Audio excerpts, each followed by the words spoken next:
প্রথমবার বিশ্বকাপে কুরাসাও, ক্যারিবিয়ান ছোট্ট দ্বীপের অবিশ্বাস্য ফুটবল রূপকথা। ফুটবল বিশ্বকাপের ইতিহাসে 2026 সালে একটি বিশেষ অধ্যায় হয়ে থাকবে, কারণ এই আসরে প্রথমবারের মতো বিশ্বকাপের মঞ্চে পা রেখেছে ক্যারিবিয়ান অঞ্চলের ছোট্ট দ্বীপরাষ্ট্র কুরাসাও।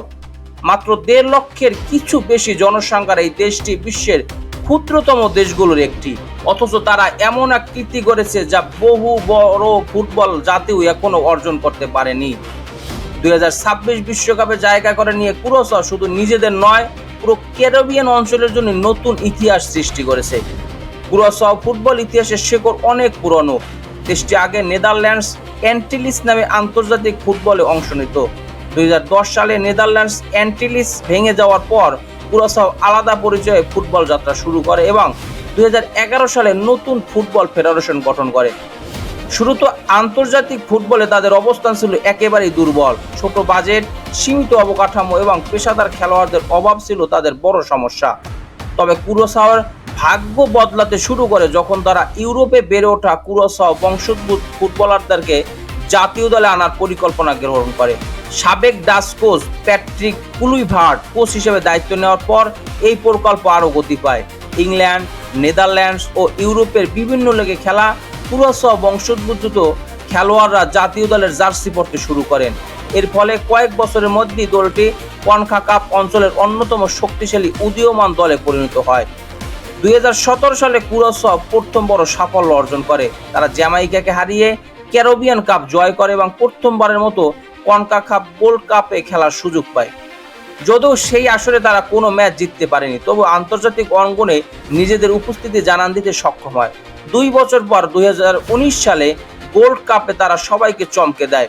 হন্ডুরাসকে হারিয়ে এবং জ্যামাইকার সঙ্গে ড্র করে প্রথমবারের মতো কোয়ার্টার ফাইনালে ওঠে।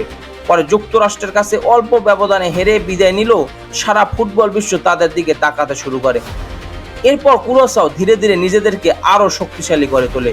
কনকাকাফ নেশনস লিগে ভালো পারফরমেন্স, উন্নত অবকাঠামো এবং ইউরোপে খেলা ও প্রতিভাবান ফুটবলারদের সংযুক্তির ফলে দলটির মান দ্রুত বাড়তে থাকে। একসময় তারা ফিফা র্যাঙ্কিংয়ে 180 এর নিচে অবস্থান থেকে উঠে এসে শীর্ষ 80 এর ভিতরে প্রবেশ করে, যা ছিল তাদের ইতিহাসের সর্বোচ্চ অবস্থানকালে একটি।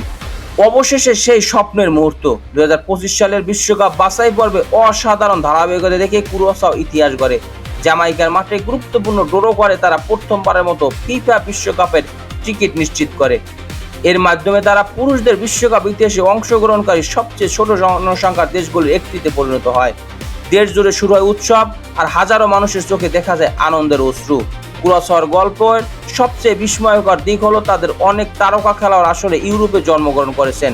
ডাচ নাগরিকত্ব থাকার কারণে তারা নেদারল্যান্ডসের ফুটবল কাঠামোতে বেড়ে উঠেছেন, কিন্তু হৃদয়ের টানে কুরাসাওকে বেছে নিয়েছেন। এই ডায়াসপোরা মডেলই দেশটির ফুটবল বিপ্লবের মূল চাবিকা শক্তি হিসাবে কাজ করেছে। আরেকটি অজানা তথ্য হলো কুরাসাওতে ফুটবলের চেয়ে দীর্ঘদিন ধরে বেসবল বেশি জনপ্রিয় ছিল, কিন্তু সাম্প্রতিক বছরগুলোতে জাতীয় দলের সাফল্যের কারণে নতুন প্রজন্মের মধ্যে ফুটবলের জনপ্রিয়তা দ্রুত বেড়েছে। এখন দেশটির হাজার হাজার শিশু বিশ্বকাপে নিজেদের দেশের প্রতিনিধিত্ব করার স্বপ্ন দেখে।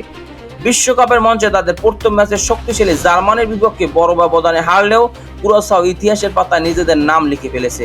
তারা শুধু একটি দল নয়, বরং প্রমাণ করেছে যে সঠিক পরিকল্পনা, দৃঢ় নেতৃত্ব এবং স্বপ্ন দেখার সাহস থাকলে পৃথিবীর সবচেয়ে ছোট দেশও বিশ্ব ফুটবলের সবচেয়ে বড় মঞ্চে পৌঁছাতে পারে।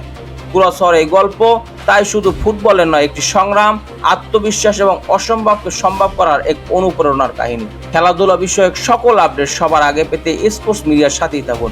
পেজটি ফলো দেবেন, চ্যানেলটি সাবস্ক্রাইব করতে ভুলবেন না। ধন্যবাদ সবাইকে।